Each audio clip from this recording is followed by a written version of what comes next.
Hello, my fellow Earth Angels. Thank you so much for being here and joining me today. I just wanted to have a little podcast episode and catch up with you, answer some of your questions.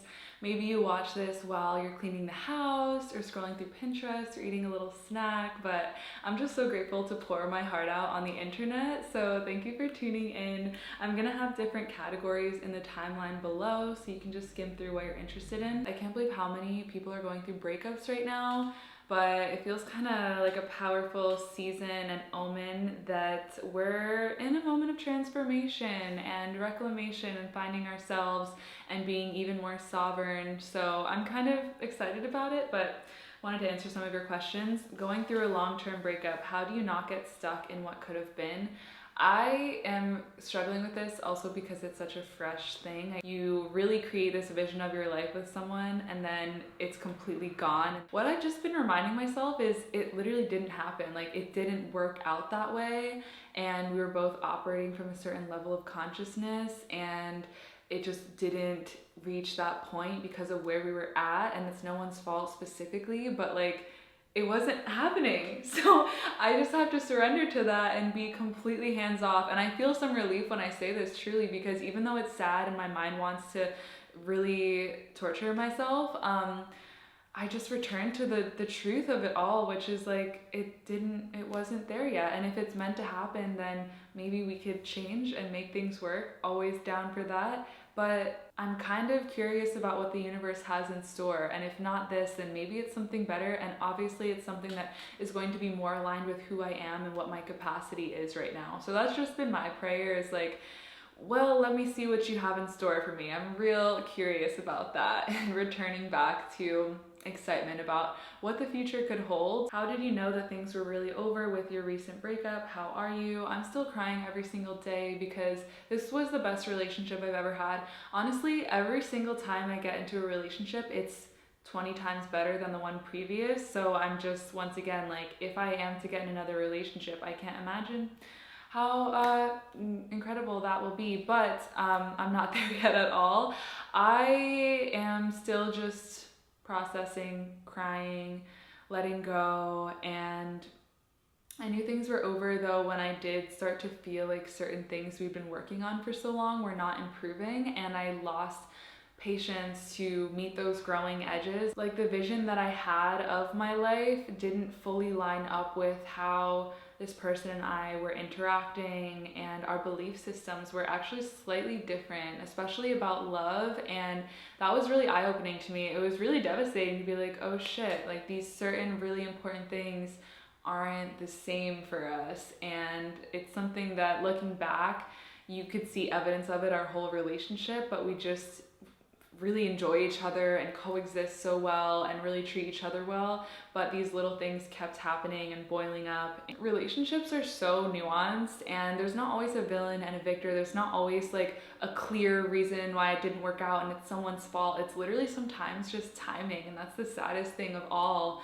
And I think that this has been the healthiest sort of conscious uncoupling I've ever had, and I want to stay friends and family forever. And I just wanted to let you know that today's video is sponsored by BetterHelp, because therapy is such an incredible resource and completely changed my life. Just having one safe space to go enabled me to learn how to create safe spaces everywhere else in my life. If you have a clinical mental health issue like depression or anxiety, or if you're just a human who is going through a hard time in this world, therapy can give you tools to approach your life in a very different way. And BetterHelp's mission is to make therapy more affordable and more accessible. This is really important because finding a therapist can be really hard, especially when you're limited to the options in your area. BetterHelp is a platform that makes finding a therapist easier because it's online, it's remote, and by filling out a few questions, BetterHelp can match you with a professional therapist in as little as a few days. It's easy to sign up and get matched with a therapist, and there's a link in my description. It's betterhelp.com/Hitomi. Clicking that link helps to support this channel, but it also gives you 10% off your first month at BetterHelp, so you can connect with a therapist and see if it helps you. And because finding a therapist is a little bit like dating, if you don't fit with your first therapist, which is common, you can easily switch to a new therapist at no additional cost without stressing about insurance, who's in your network, or anything like that. So It's just making therapy more accessible, and if you're looking for something like this, then please check it out down below.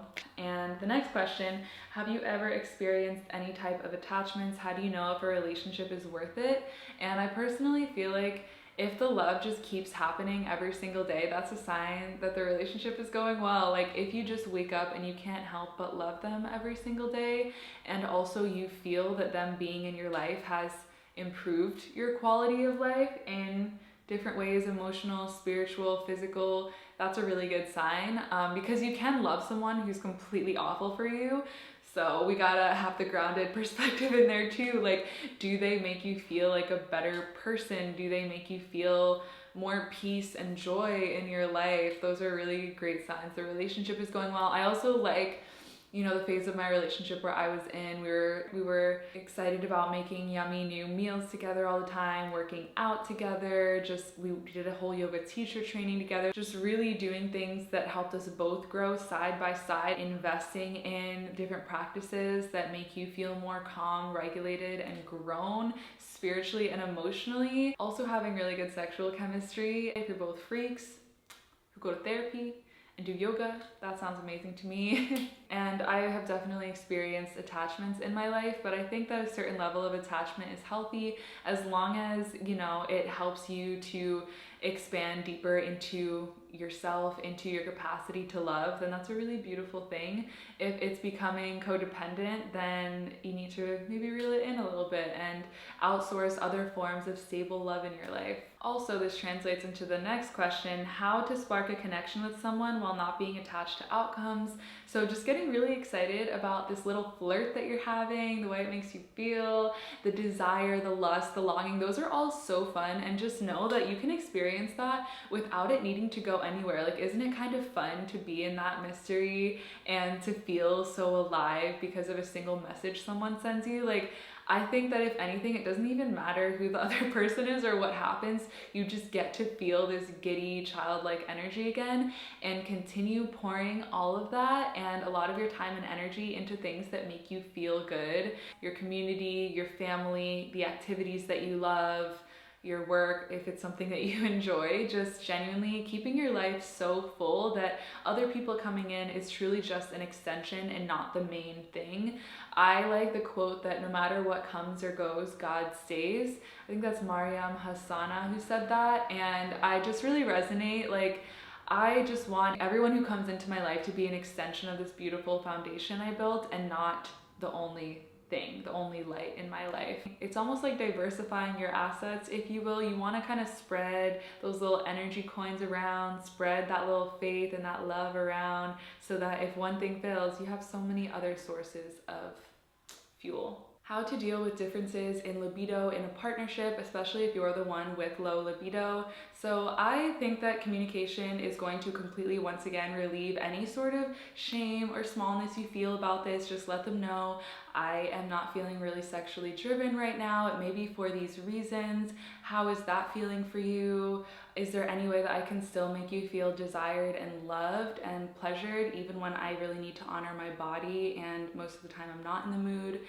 You can also just get more curious about the kind of things that you respond to. I feel like I've been struggling with low libido for the first time ever the past year, and most of the times I'm just not going to initiate and it takes me a while to get into sex, but then after I'm in it, I'm so happy I did it. I'm like, this was a really good idea. So if that's the case for you, maybe inviting a few more rituals to make space to even get in the mood. That's what I really like. And you can ask your partner to ask you, are you in the mood to get in the mood?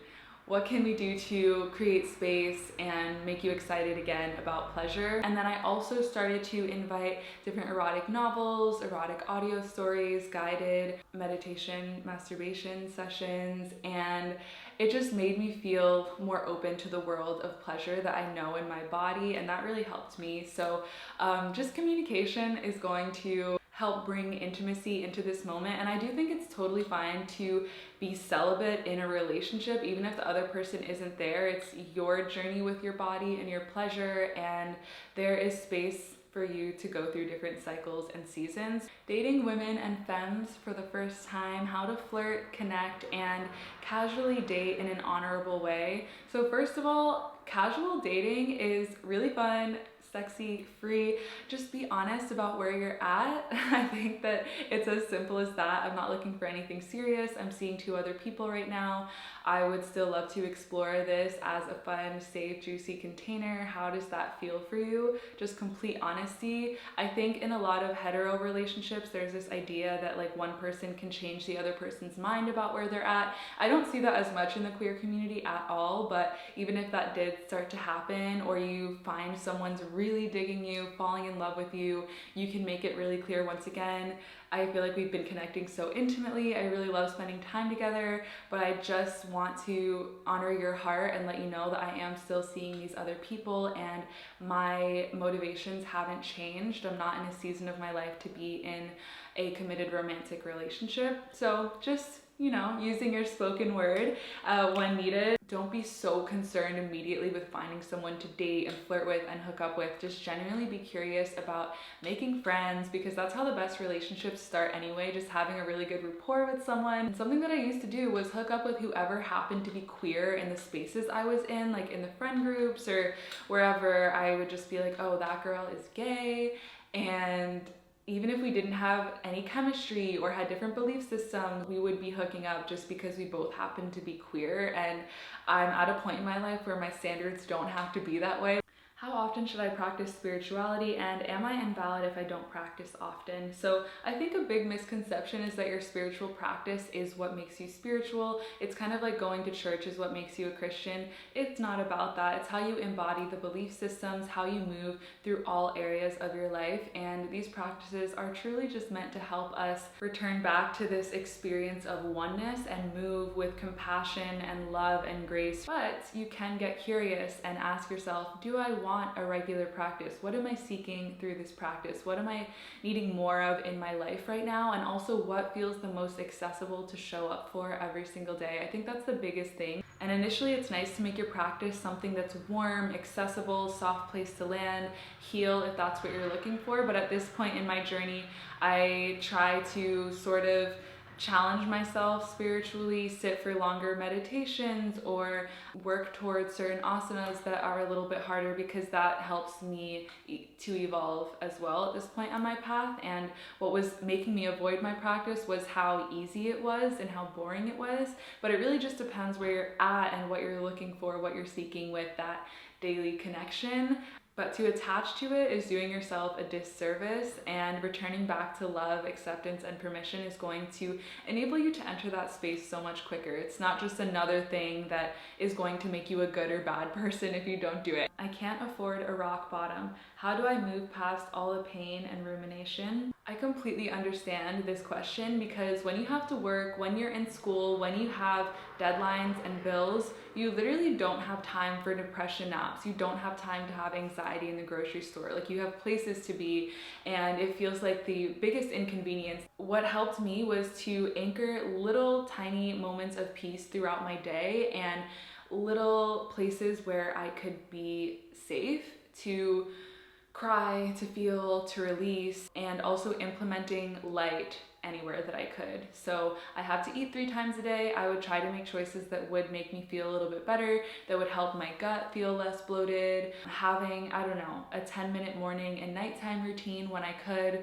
even if that just looked like crying. Put the timer on 10 minutes and just sit there without any distractions, allowing myself to feel. It's a whole ritual, just what am I feeling right now? At the very end, saying a prayer of peace, you know, welcoming better feelings into my life, better experiences. That was enough to give me hope that maybe things could get better. Even just 2 minutes of praying at the end of these little feeling sessions, I'd be like, okay, if I can imagine it, maybe there's a way that it can happen in my life. I don't know. I thought I was going to be depressed for the rest of my life, and I remember journaling about that, and then I started praying, and then I realized, like, maybe this won't be my life forever. And it started to shift everything. Also, listening to high vibrational frequencies while you're on your commute, listening to podcasts on your commute that might teach you something, expand your awareness a little bit, teach you more emotional intelligence, or once again, just feel like a safe space.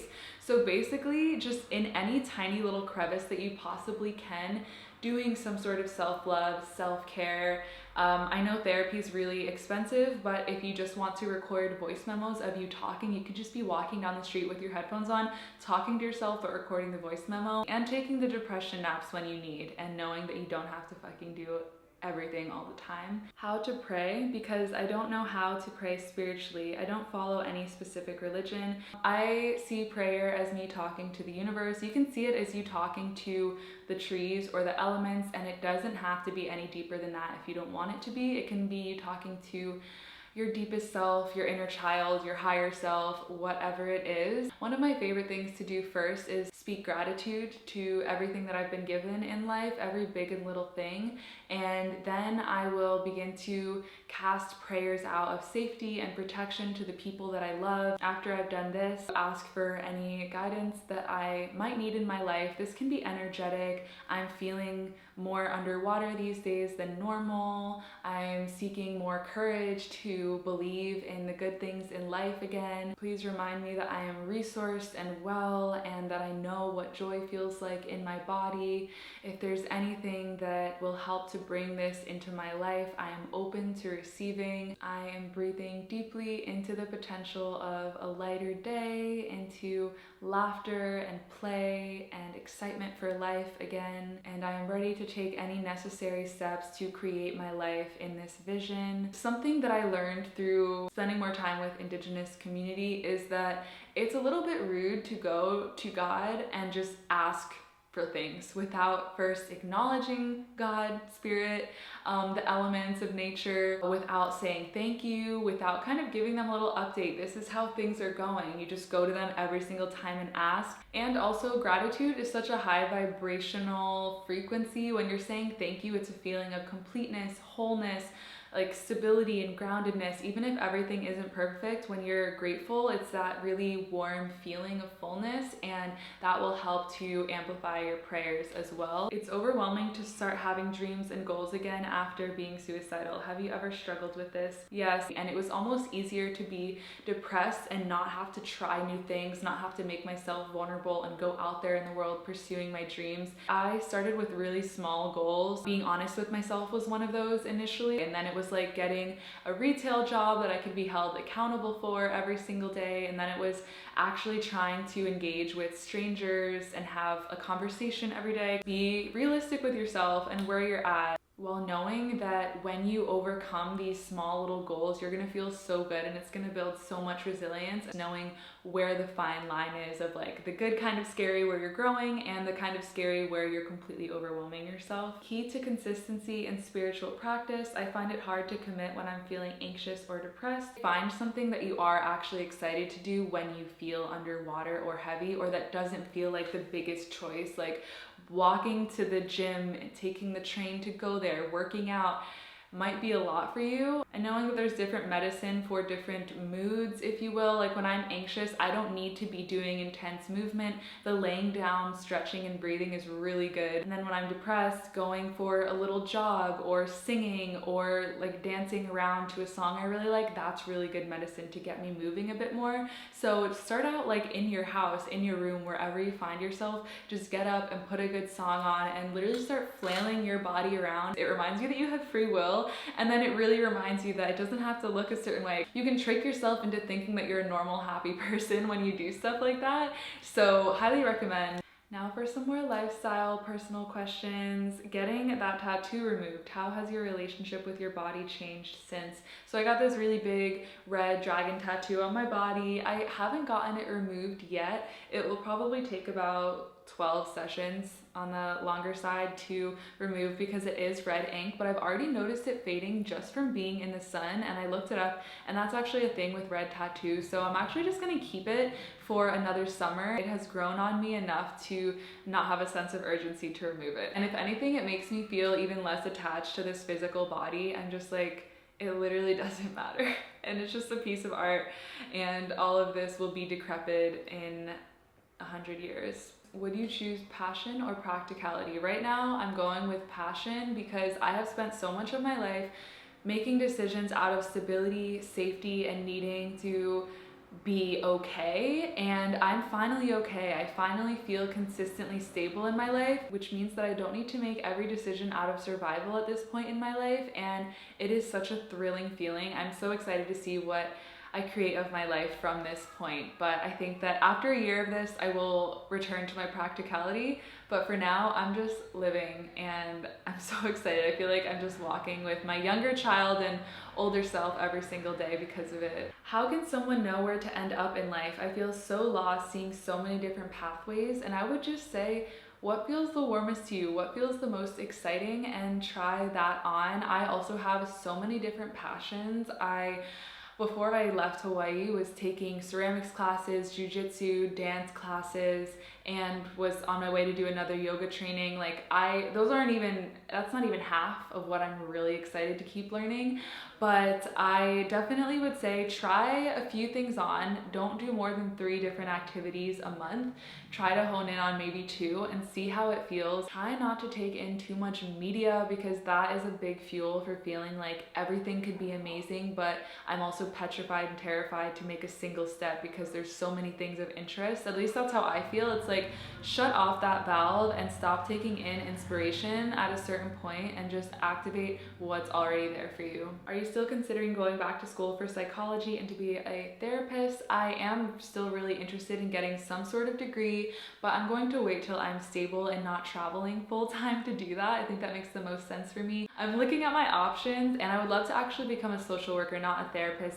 Social worker is a bit more holistic, a lot less Freudian focused, so we'll see if it happens. I would also love to become a sex therapist, but I'm extremely ambitious, and I'm gonna be honest, like, don't hold me to that, because I could just end up farming and sewing and making clothes. Like, I'm so excited and passionate about so many things, so I don't know. I would really love to do it though.